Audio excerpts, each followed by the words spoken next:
스가랴 12장은 이스라엘의 운명에 관한 하나님의 말씀이 선포되어지고 있습니다. 이 세상에 존재하는 모든 생명체는 하나님의 주권과 섭리 아래에 있습니다.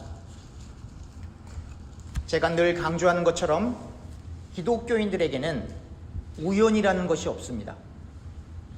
하나님의 철저한 개입하심과 인도하심, 그리고 하나님의 예정과 섭리, 하나님께서 선택하신 백성 가운데 이루어내시는 하나님의 놀라운 인도하심이 있습니다.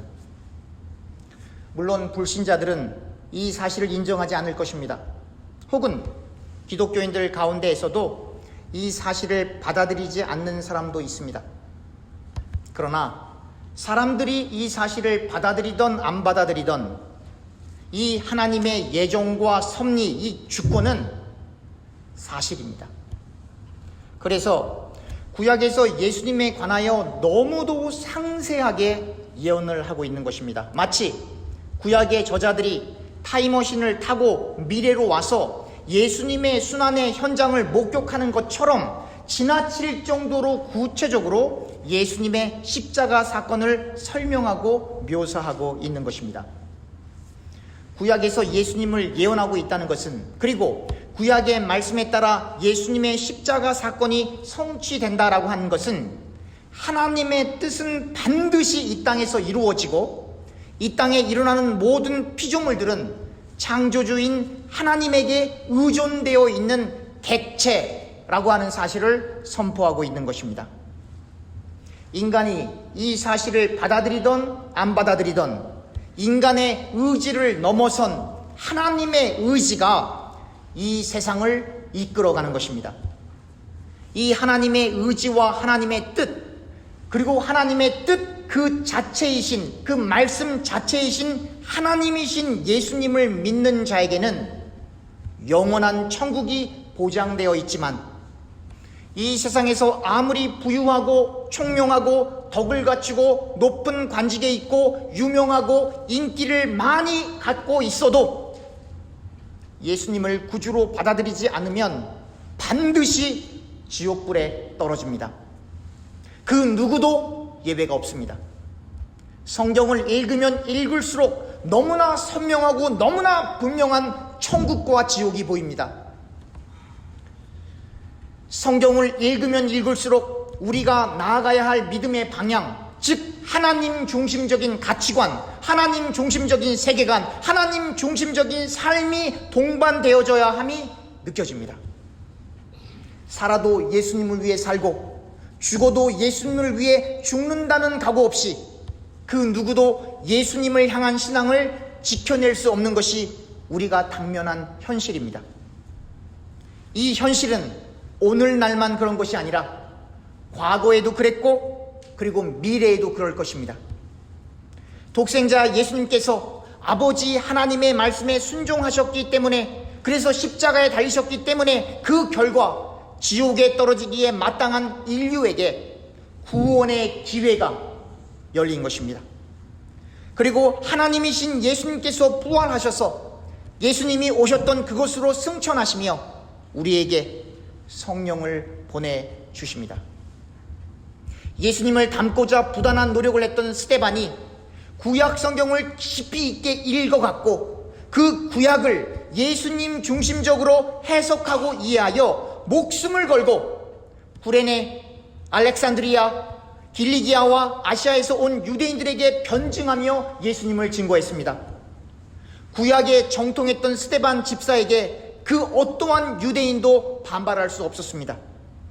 사랑하는 교우님들, 제가 언젠가도 설명드렸듯이 스데반이 베드로보다 훨씬 더 구약에 정통했던 사람이었습니다.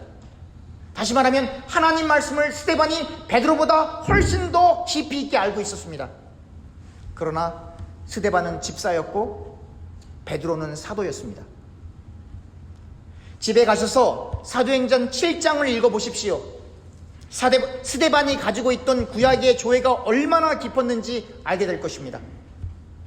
구약을 통하여 더욱 깊이 있게 예수님을 알게 된 스데반은 그 예수님을 증거하지 않고는 견딜 수가 없었던 것입니다. 어떤 신학자들은 말합니다. 구약은 필요 없고 신약만 있으면 된다고. 절대로 그렇지 않습니다. 예수님을 보다 더 정확하게 알기 위해서는 복음서를 비롯한 신약 성경뿐만 아니라 예수님에 관하여 일관되게 묘사하고 예언하는 구약 성경이 꼭 필요합니다. 스데반 집사의 깊이 있는 구약 성경의 이해와 그의 변증을 통하여 예수님을 이해하기 위해 구약 성경이 얼마나 중요한지를 우리가 깨닫게 됩니다. 정말로 성령에 사로잡혀 구약을 읽어가면 구약에 나타난 예수님의 구속사가 보입니다. 모든 관점이 예수님 안에서 이해되어집니다. 스데반 집사가 베드로 사도보다 더욱 성경을 깊이 있게 이해했던 것처럼 우리 교우님들이 성경을 목사들에게 맡기지 않기를 부탁드립니다. 중세시대도 아닌데 성경이 이미 한글로, 영어로, 그 다른 많은 언어들로 다 번역되어 있는데 우리 교우님들이 충분히 성경을 읽고 이해할 수 있는데 왜 목사들에게 성경을 맡기고 그들의 해석에 의존하십니까? 그러지 마세요. 왜 예수의 부활도 믿지 않고 십자가 사건도 부인하는 신학자들의 별 볼 일 없는 서적을 읽으시면서 왜 왜곡된 신앙을 가지시려 하십니까? 구원은 신학 박사학위로 받는 것이 아니라 예수님을 진심으로 믿음으로 받게 되는 것을 믿으시길 주님의 이름으로 축원합니다. 신학 박사라 할지라도 아무리 큰 대형교회 목사라 할지라도 예수를 그리스도로 믿지 않는 사람은 반드시 지옥 갑니다. 성경의 중요한 내용은 인간적인 지성과 총명으로 이해되는 것이 아니라 철저히 성령 하나님의 임재하심과 인도하심을 통하여 이해되어지게 됩니다. 사랑하는 교우님들, 성경을 읽어 내려가는 그 자체가 하나님의 뜻과 하나님의 의를 구하는 기도입니다. 더 깊은 기도를 위해, 다시 말하면 더 깊이 있는 말씀을 깨닫기 위해 우리가 손을 모으고 눈을 감고 하나님께 간절히 기도하는 것입니다. 기록된 말씀을 하나님이 원하시는 대로 바로 이해하기 위해서. 성경 말씀은 우리의 전 인생이 예수님께 맡겨져 있을 때에만 올바로 해석되어지고 이해되어지는 하나님의 메시지입니다. 그래서 모든 예언자들은 그렇게 가시밭길을 걸어갔던 것입니다. 그 누구도 알아주지 않는 그 좁은 문으로 들어갔던 것입니다. 이름도 없이 빛도 없이 깨달아진 하나님의 말씀, 복음만 증거할 수 있다면 엘리야처럼 하나님의 말씀에 대적하는 막강한 힘과 권세를 가지고 있는 아합과 이세벨 앞에 목숨을 걸고 당당히 서게 되는 것입니다. 오늘 스가랴 12장에서 말씀의 근원자 되시는 하나님이 말씀을 하늘을 펴시고 땅에 기초를 놓으시며 사람의 영을 만들어내신, 즉 창조하신 분으로 소개되고 있습니다. 다시 말하면 하나님은 인간을 비롯한 모든 피조 세계를 창조하신 창조주 하나님이시라는 것입니다. 하나님은 이 세상을 말씀으로 창조하셨을 뿐만 아니라 모든 역사의 주인이시오 주권자이십니다. 바로 이러한 내용이 오늘 스가랴서에 담겨져 있는 것입니다. 우리는 분명히 고백을 해야 합니다. 하나님은 창조주이십니다. 하나님은 부족한 것이 없으십니다. 그런데 얼마나 많은 사람들이 오늘날 이 창조주 하나님과 거래를 하려고 하는 불경한 생각을 가지고 있습니다. 목사님, 우리가 언제 하나님과 거래했나요? 라고 저에게 반문하실 수 있습니다. 답은 이렇습니다. 하나님, 제가 이것도 하고 저것도 할 테니 이 문제 좀 해결해 주세요. 거래입니다. 조건을 내세운 거래입니다. 하나님, 이 소원이 이루어 주실 때까지 저는 이제 금식합니다. 거래입니다. 하나님, 이 문제만 해결해 주시면 제가 반드시 주를 위해 헌신하겠나이다. 그것 또한 거래입니다. 하나님과의 거래는 절대로 성사되지 않습니다. 하나님과의 거래가 아니라 우리의 소원과 어려움과 문제를 모두 뒤로하고, 물론 너무나도 어렵죠. 그러나 모두 뒤로하고 무조건적으로, 절대적으로, 전인격적으로 우리의 문제와 역경과 고난과 상관없이 하나님만을 신앙할 수 있기를 주님의 이름으로 축원합니다. 하박국 3장 16절에서부터 19절에 이렇게 쓰여 있습니다. 내가 들었으므로 내 창자가 흔들렸고 그 목소리로 말미암아 내 입술이 떨려도다. 무리가 우리를 치러 올라오는 환난 날을 내가 기다림으로 썩이는 것이 내 뼈에 들어왔으며 내 몸은 내 초소에서 떨리는도다. 여러분 너무나 잘 아시는 부분이죠. 이제부터는요, 비록 무화과 나무가 무성하지 못하며 포도나무에 열매가 없으며 감람나무에 소출이 없으며 밭에 먹을 것이 없으며 우리의 양이 없으며 외양간에 소가 없을지라도 나는 여호와로 말미암아 즐거워하며 나의 구원의 하나님으로 말미암아 기뻐하리로다. 주 여호와는 나의 힘이시라. 나의 발을 사슴 같게 하사 나를 나의 높은 곳으로 다니게 하시리로다. 이 노래는 지혜하는 사람을 위하여 내 수금에 맞춘 것이니라. 우리의 소원과 문제, 그리고 환난과 역경을 초월하여 하나님의 말씀에 절대적으로 순종하는 길이 저와 교우님들이 살 길입니다. 여러분들 인생 사실 만큼 다 살아보셨잖아요.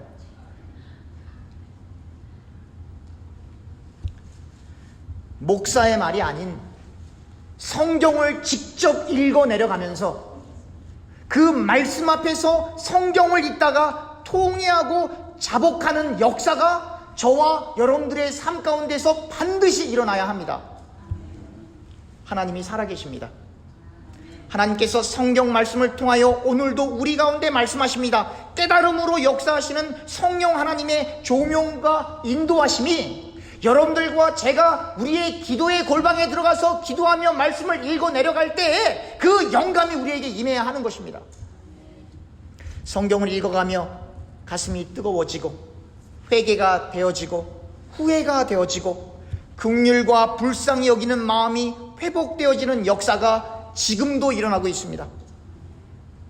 특별히 오늘의 본문은 이 세상과 인간을 창조하신 하나님께서 이스라엘뿐만 아니라 이스라엘 주변 나라들에게 일어난 일들을 예언하고 있습니다. 하나님께서는 예루살렘을 술과 같이 만들어 주변의 나라들이 그의 군대를 보내어 이스라엘과 유다를 포위하려고 할 때에 술에 취한 것처럼 그 군대를 비틀거리게 하겠다라고 말씀하시는 것입니다. 그날에는 하나님께서 예루살렘을 요동하지 않는, 움직이지 않는 바위 혹은 돌로 만들 것이고, 모든 나라들이 바위 혹은 돌에 대항하여 이 돌을 움직이려고 하지만 이 돌을 움직일 수 없고 오직 그 돌을 움직이려는 그들만이 다칠 것이다 라고 말씀하십니다. 다시 말하면 이스라엘이 어떠한 위기 속에 있다 할지라도 흔들리지 않는 바위 혹은 돌처럼 요동함 없이 그 자리를 지켜내며 어떠한 외세의 위협과 공격에도 반드시 승리할 것을 말하고 있는 것입니다. 그 이유는 이스라엘의 용맹함이나 군사력 때문이 아니라 철저하신 하나님의 보호하심과 인도, 즉 하나님의 주권과 섭리라고 하는 하나님의 권위와 권세 아래에서 인도를 받고 있기 때문입니다. 설령 이스라엘이 패망하고 포로로 잡혀가고 그리고 포로에서 풀려나서 이제 다시 돌아와 시작하려고 하는 이러한 어려움 가운데 있다 할지라도 이 모든 이스라엘의 시련과 고통이 하나님의 예정 가운데 있었다라고 하는 것을 역설하고 있는 것입니다. 그런데 이 흔들리지 않는 돌, 그래서 그 돌을 그토록 움직이려고 했던 이방 민족들의 애씀, 끊임없이 이스라엘을 파괴해서 이스라엘로부터 이득을 차지하고 이스라엘이 섬기는 하나님을 신앙하지 못하게 하렸던 그 악의 세력으로부터 흔들리지 않는 돌처럼 신앙의 절개가 이어져 나갈 것을 또한 내포하고 있는 것입니다. 그런데 이 흔들림 없는 이스라엘을 향한 신앙의 기초가 되신 하나님은 신약 성경에 이렇게 소개가 됩니다. 베드로전서 2장 4절부터 9절입니다.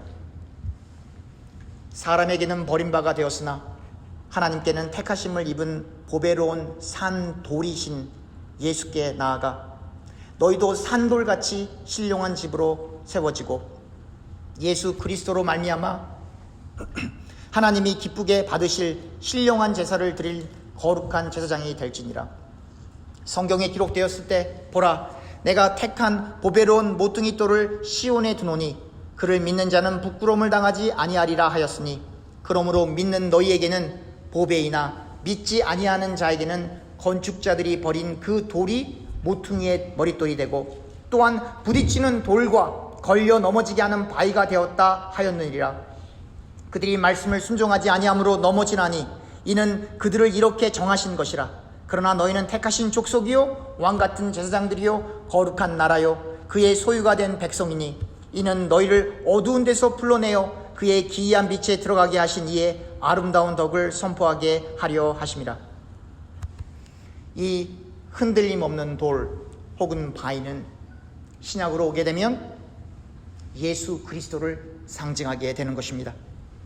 이스라엘 주변의 나라들이 예루살렘을 가리키는 그 돌에 대항하여 그렇게 돌을 움직이려 하였던 것처럼 오늘날에도 얼마나 많은 사람들이 절대로 흔들리지 않는 산돌이신 예수님을 향한 믿음을 흔들기 위해 노력하고 위협하고 있는지 모릅니다.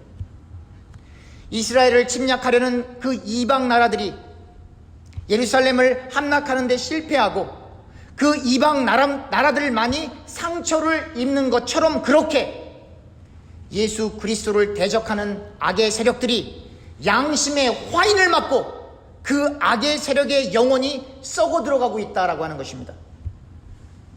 예수님을 대적하는 자들, 기독교를 대적하는 자들은 지금 이 현세에서 안락하고 좋은 생을 살아갈지는 모르겠지만 사람들로부터 인기를 얻고 많은 돈을 버는 부자로 살아갈지는 모르겠지만 결국 이 땅의 생을 마치고 마지막 하나님의 심판대 앞에 섰을 때에 산돌이신 예수님을 구주로 영접하고 믿지 않았기 때문에 그 불신앙으로 인해 부딪히고 걸려 넘어져 결국 돌이킬 수 없는 영원한 고통을 느끼게 되는 지옥에 떨어지게 되는 것입니다.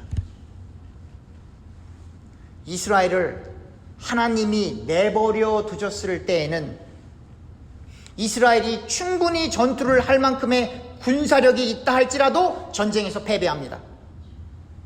반대로 도저히 이방 민족들과 전쟁을 하기에는 역부족임에도 불구하고 군사력이 터무니없이 약한 상황이라 할지라도 하나님이 함께 하시면 그 전쟁에서 반드시 승리합니다. 그러니까 전쟁의 승패가 사람의 힘과 능력에 달려있는 것이 아니라 하나님에게 달려있다라고 하는 것입니다. 그 대표적인 예가 여러분들과 제가 너무나도 잘 알고 있는 목동 소년 다윗과 장수 중에 장수 골리앗과의 싸움입니다.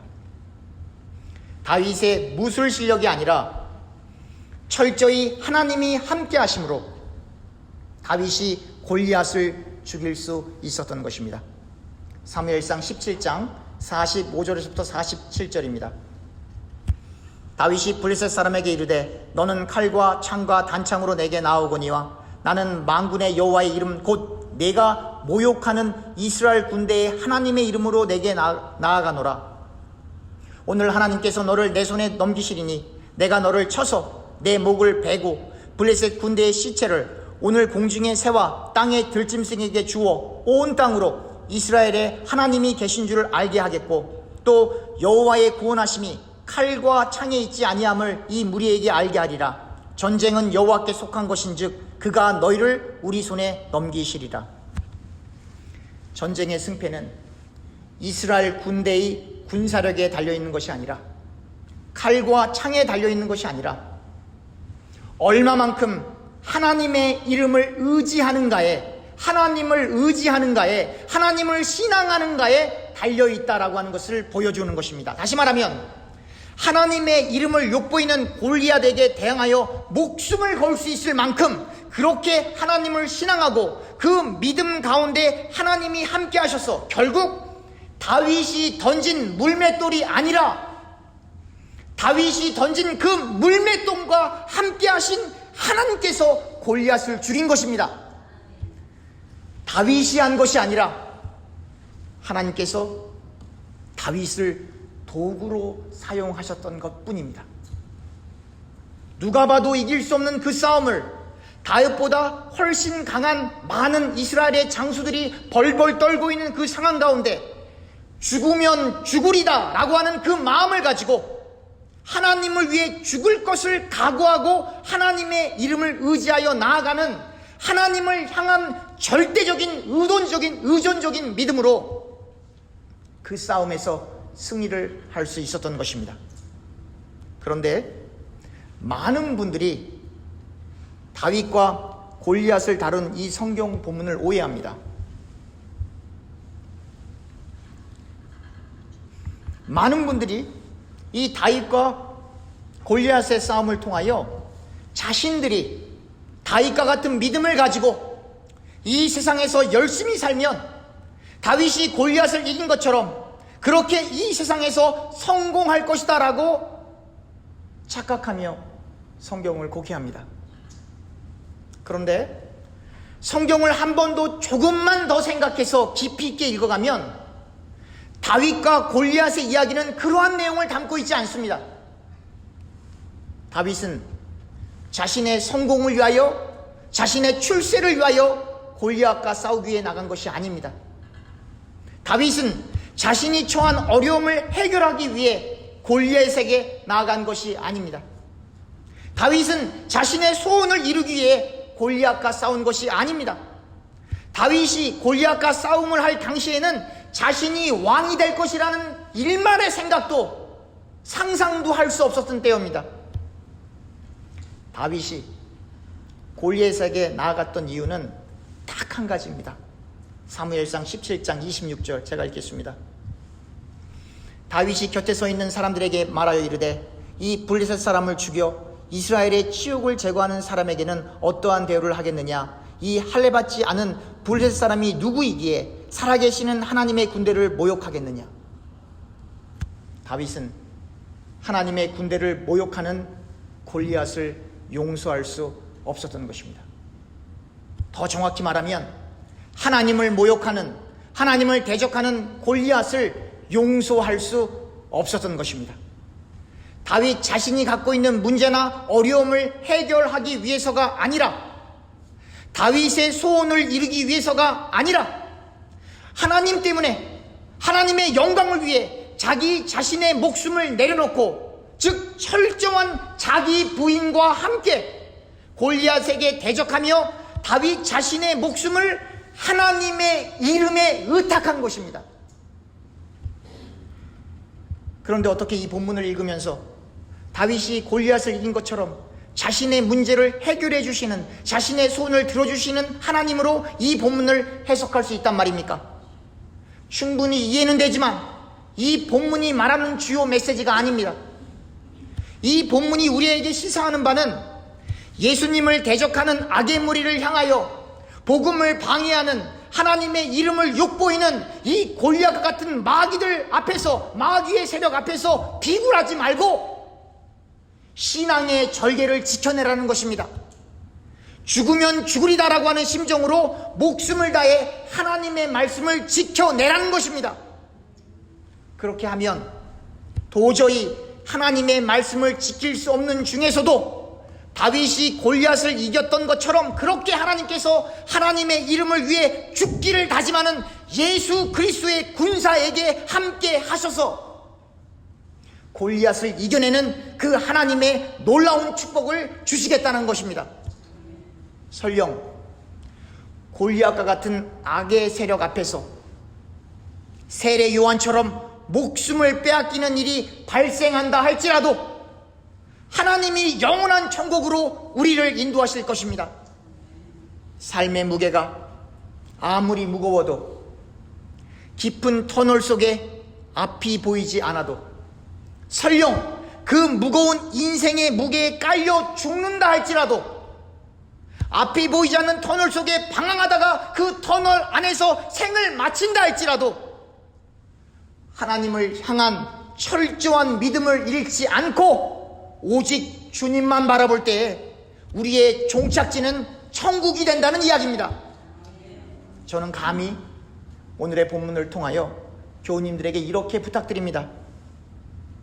절망 가운데 절망을 해결해 달라고 기도하는 것은 당연하겠으나, 그 절망 가운데 다윗이 만난 하나님을, 스데반이 만난 하나님을, 엘리야가 만난 하나님을 만나게 해달라고, 그 하나님만을 위해 살다가 천국에 갈 수 있기를 소원한다고 온몸으로 부르짖을 수 있기를 주님의 이름으로 축원합니다. 기도하겠습니다.